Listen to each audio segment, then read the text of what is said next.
Halo guys, kembali lagi di channelku. Di video kali ini kita akan membahas mengenai BPKB dan juga sekaligus faktur dari motor saya, yaitu Honda Vario 160 tipe ABS. Untuk yang belum tahu, motor saya itu belinya di bulan Maret 2022 dan pada saat itu indennya kurang lebih 3 atau 4 harian saja. Padahal diomongin salesnya sebulan, tapi ternyata cuma 3-4 harian saja. Jauh lebih cepat gitu. Oke, langsung aja kita bahas mulai dari BPKB-nya dulu ya. Ada semut coy. Oke, untuk bagian depannya sih sama saja ya seperti BPKB kendaraan bermotor yang lainnya, tidak ada yang spesial. Sedangkan untuk belakangnya ya sama juga, cuma seperti ini saja gitu. Oke, langsung aja kita mulai dari halaman yang pertama ya.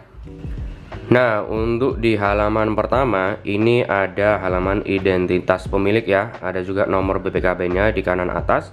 Ada nama pemilik, nomor KTP, pekerjaan, dan alamat, dan juga alamat email. Tapi alamat email kok nggak dimintain ya, nggak tahu kenapa tuh. Terus ada tanda tangan pemilik, tapi saya tidak dimintain untuk tanda tangan, jadi saya kosongin saja. Nanti kalau saya tanda tanganin sendiri takutnya salah gitu ya.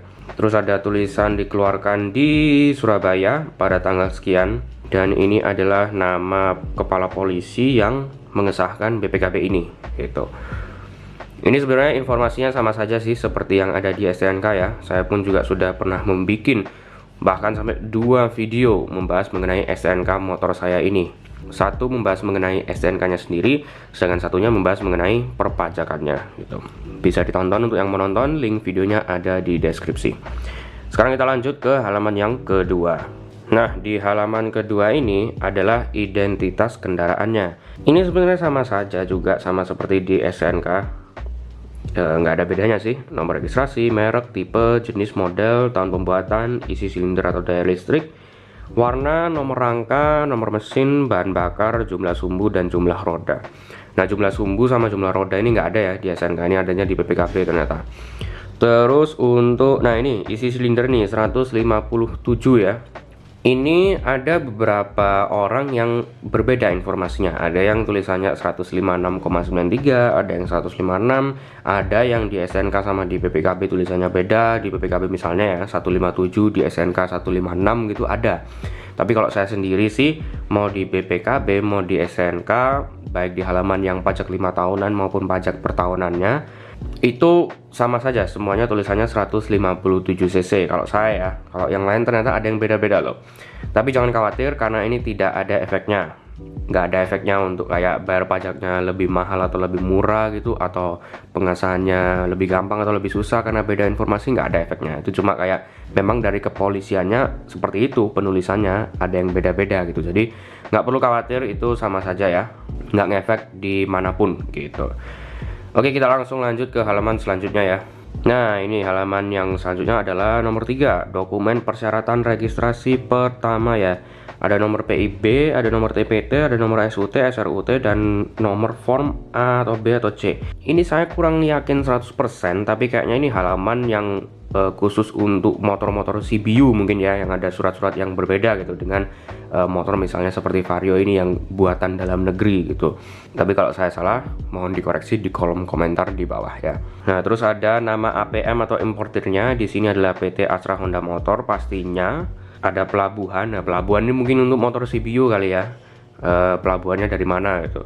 Terus ada nomor faktur dan tanggal. Ada jenis dan nomor dokumen lain. Itu. Kita lanjut lagi ke halaman selanjutnya.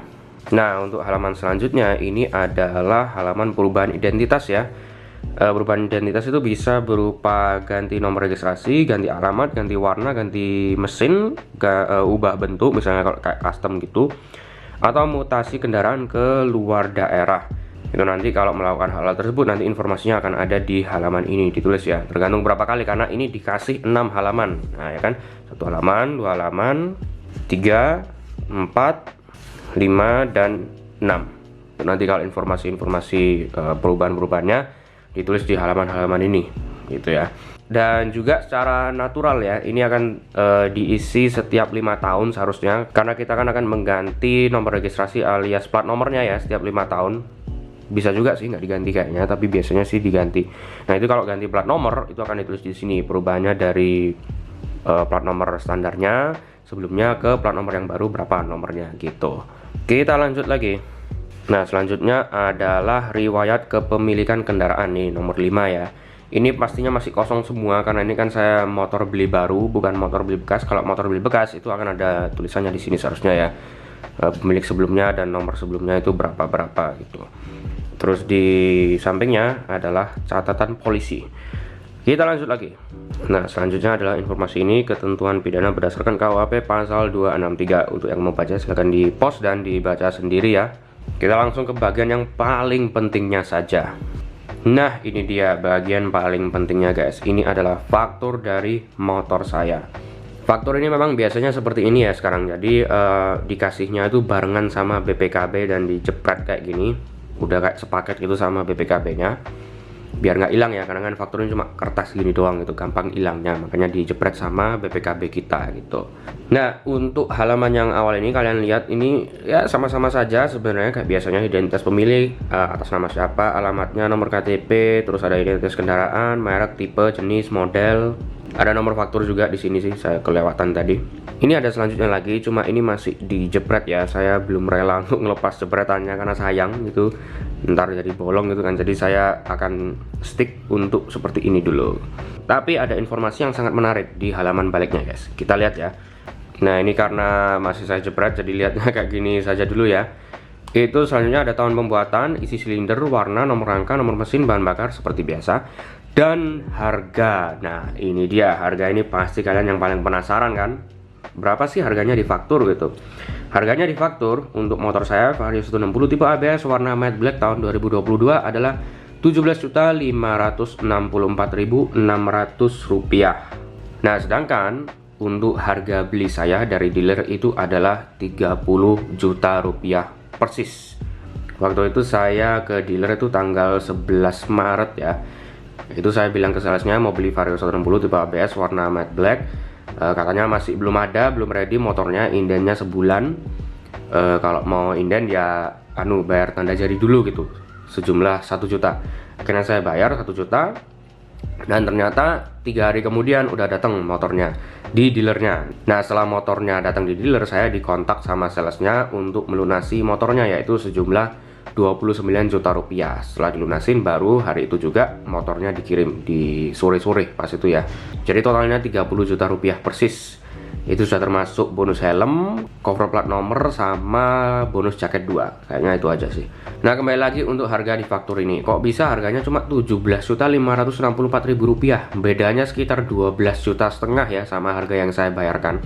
Jadi harga yang di faktur ini adalah harga yang diberikan dari pabrik untuk dealer guys. Ya. Sedangkan yang 30 juta itu adalah harga yang diberikan dari dealer untuk konsumen, seperti saya contohnya. Nah, harga dari pabrik ke dealer ini masih belum ada pajak-pajak dan lain-lain. Ini cuma harga mentahnya doang, harga bahan bakunya ditambah ya pastinya untung gitu, dan juga kayak biaya operasionalnya, pakai mesin-mesinnya, menyusunnya gitu ya. Itu harganya adalah Rp17.564.600. Nah, begitu sampai ke dealer kan bagian ngurusin pajak-pajaknya, surat-suratnya dibikin semuanya biar on the road, biar konsumennya tinggal pakai saja secara legal gitu. Nah, itu semuanya ditambah 12,5 juta untuk Vario 160 tipe ABS ini. Makanya begitu nyampe ke saya harganya totalnya 30 juta. Tapi itu udah lengkap sama surat-surat, plat nomor, BPKB, faktur kayak ini, STNK, dan juga pajak-pajaknya sudah dibayarkan semua gitu. Itu adalah alasan kenapa harga faktur ini jauh lebih murah, karena ini masih belum on the road. Ini cuma bahan membuat motornya tambah untungnya aja gitu loh. Sedangkan di bawahnya ini informasinya sih menurut saya nggak terlalu penting ya. Paling penting sebenarnya harga di faktur ini, pasti kalian penasaran gitu. Oke guys, jadi sekian dulu untuk video kali ini ya. Terima kasih untuk yang sudah menonton. Semoga video ini bisa bermanfaat untuk kalian semua, dan sampai jumpa di video-video berikutnya.